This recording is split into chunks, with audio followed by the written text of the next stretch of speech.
बीच में मार्गदर्शन देता हुआ, उनको योग सिखाता हुआ आगे बढ़ता हूं। फिर दीमापुर, कोहिमा जाके नौगांव वापस आ रहा हूं और उसके बाद फिर मेघालय जाऊंगा।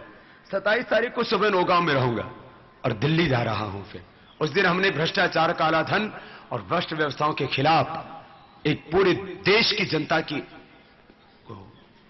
दिल्ली के रामलीला मैदान में बुलाया कि पूरे देश के लोग आकर के बताएं कि अब हम इस भ्रष्टाचार को नहीं सहने वाले हैं, और यदि सरकार ने इस भ्रष्टाचार, काला धन और भ्रष्ट तंत्र को बदलने के लिए कोई सकारात्मक ठोस कदम नहीं उठाए तो अब देश में जनयुद्ध होगा, जंग होगी, धर्मयुद्ध होगा, हृदय संग्राम होगा।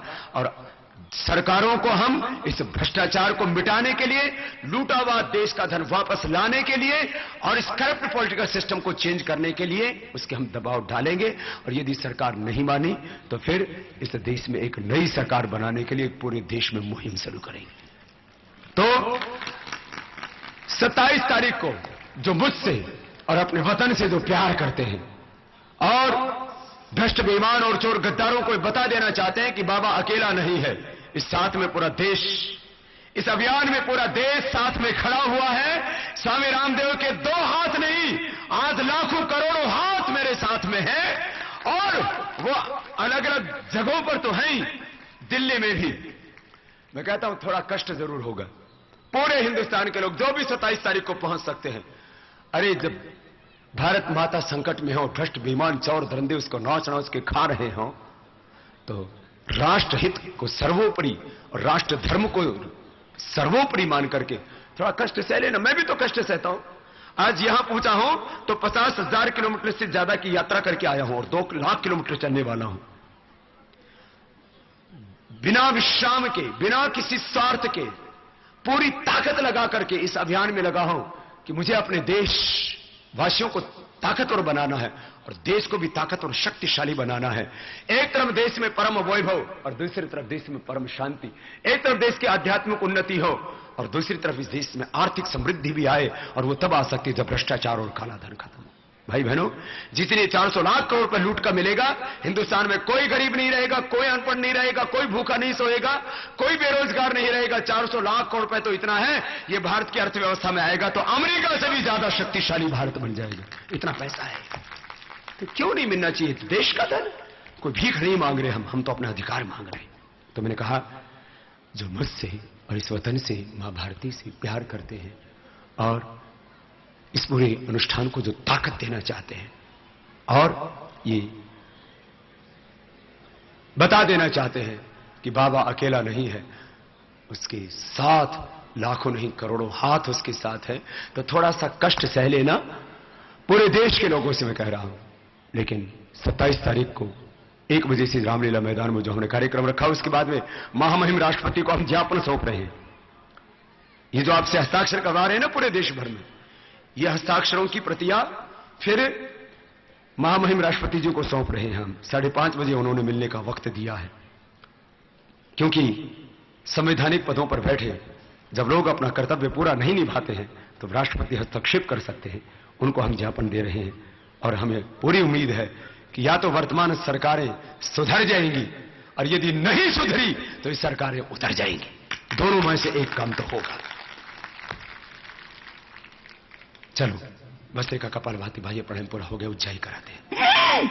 उज्जाई बहुत जरूरी है, ये भी रोज करना। भस्त्रिका कपालभाति बाह्य प्राणायाम के बाद ये गले और थायराइड के लिए बहुत अच्छा है।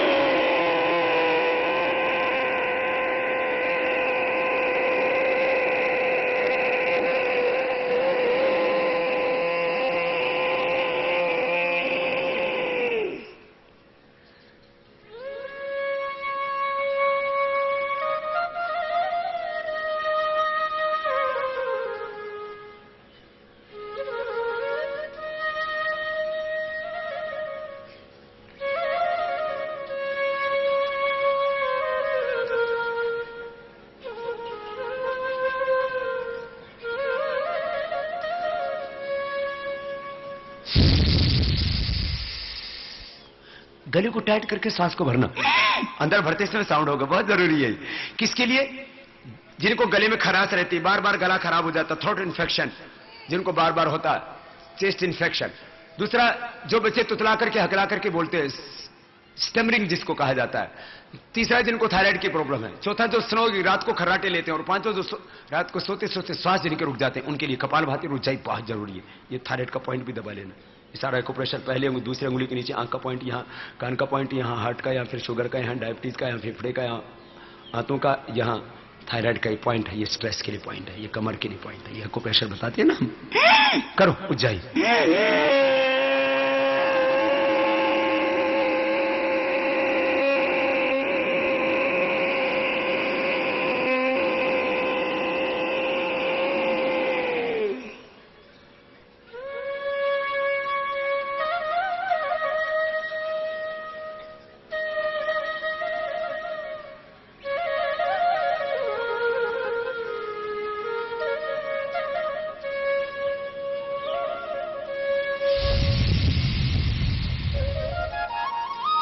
ये 3 बार तो सभी कर लेना। अभी भी मेरे साथ साथ कर लो ना।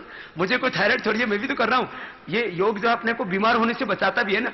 बीमार होने से बचाता है, जो बीमार हो चुके उनको दोबारा से पुनः संपूर्ण आरोग्य देता है।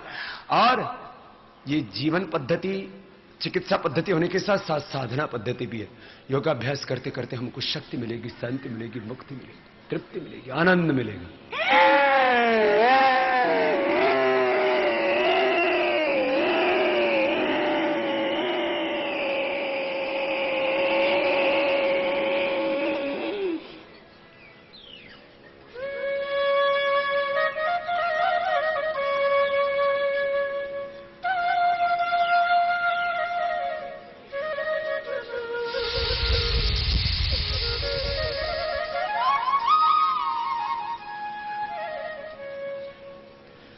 फिर आप 1-2 मिनट अनुलोम विलोम कर लेते हैं। कर लो अनुलोम विलोम। रोज करना। फिर भस्त्रिका, कपालभाति, बाह्य प्राणायाम, उज्जाई, अनुलोम विलोम, भ्रामरी, उद्गीत, प्रणव। ये सीक्वेंस ऐसे ही रहेगा। अनुलोम विलोम कर लो, फिर भ्रामरी, उद्गीत और ध्यान कराएंगे आज आपको।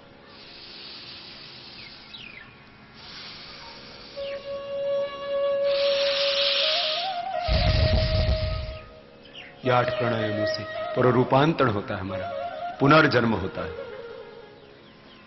दूसरा जन्म, द्वितीय जन्म, आध्यात्मिक जन्म।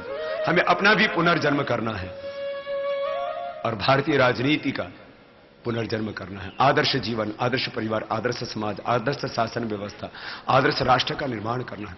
व्यक्ति निर्माण से राष्ट्र निर्माण का ये पूरा आंदोलन है हमारा। अनुलोम विलोम प्राणायाम करो। मैं कहा था तुम्हारा भौतिक रूप से, आध्यात्मिक रूप से पुनर्जन्म, रूपांतरण होता है, कंप्लीट ट्रांसफॉर्मेशन अपने आप प्राणायाम से। पूरा जीवन रूपांतरित हो उठेगा आपका। ऐसे आंखें बंद करके करो, अनुलोम विलोम करो। योग का सिद्धांत है, सब शक्तियां तुम्हारे ही भीतर है। दुर्बलताएं भी हैं, अंधेरा भी है, अज्ञान भी है, भीतर अशुभ भी है, भीतर ही शैतान भी है। लेकिन मेरे भाई, वो भीतर का शैतान, भीतर का जन, भीतर का अंधेरा, भीतर रोग, भीतर दुख, भीतर अशांति तब प्रकट होगी जब योग नहीं होगा जीवन में। जीवन में जब योग, अध्यात्म नहीं होगा, ज्ञान नहीं होगा, तब अंधेरा होगा, रोग होंगे, विकार होंगे, अशांति होगी।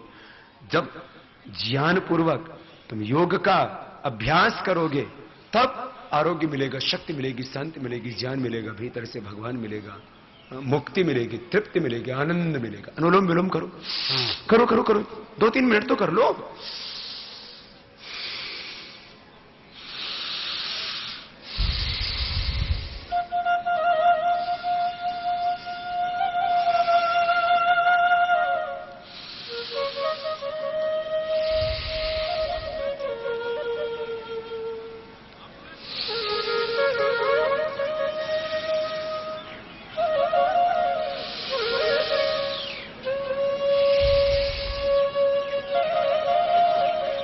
अनुलोम विलोम ऐसे भाव से करना। बाएं तंत्र से दहना सुरेश्वर, बाई ईड़ा, दाई पिंगला, बीच में सुषुम्ना नाड़ी, सब नस नाड़ियों का शोधन हो जाता है।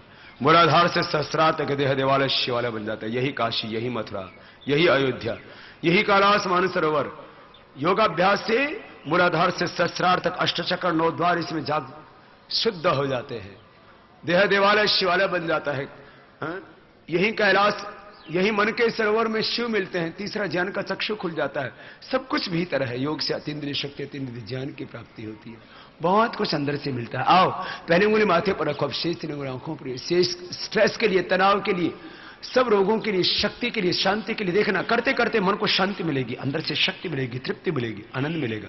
कान अंगूठे से बंद, मुख भी बंद, ओंकार का नाद नासिका से। भाव से करो ना मेरे साथ, लंबा गहरा सांस भरो और भाव से 5 बार भ्रामरी करना है सबको।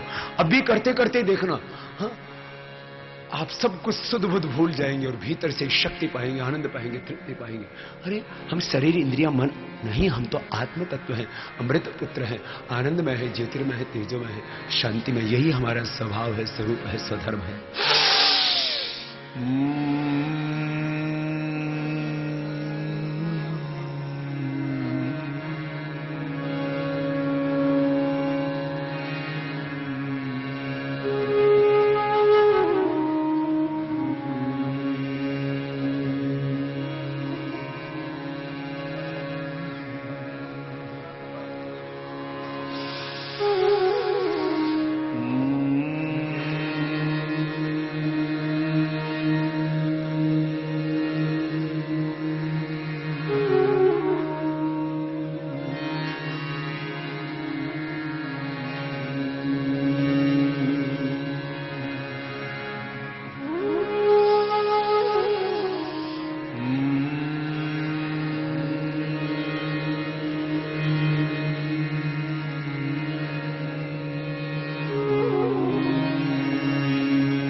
भ्रामरी के बाद उद्गीत प्राणायाम, दोनों हाथ ध्यान मुद्रा में, आंखें बंद, मन सहज, मृदंड सीधा, श्वास भीतर गहरा भरेंगे। भाव से भगवान की शक्ति का आह्वान। ईश्वर पुनर्नाद तीव्र संवेगा नामासन्न। एक तरफ एक लगन, एक भीतर विरह, प्रभु तुम बिन रहा नहीं जाता, अब तुम्हारा योग सहा नहीं जाता, अब तो दर्श दिखाओ प्रभु, जन्मों जन्मों की प्यास बुझाओ प्रभु। तू ही मेरी राह, तू ही मेरी चाह, तू ही मेरा मीत, तू ही मेरा गीत, तू ही मेरी मंजिल प्रभु। तुझ बिन सोना सोना है जीवन प्रभु, अब तो आन मिलो। अभिक्षा, त्याग, समर्पण, aspiration, rejection and unconditional surrender प्रभु, तेरी शरण हो। भाव से भ्रामरी के बाद उद्गीत प्राणायाम।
थोड़ी देर मौन हो जाएंगे, श्वासों के साथ मन को टिकाएंगे।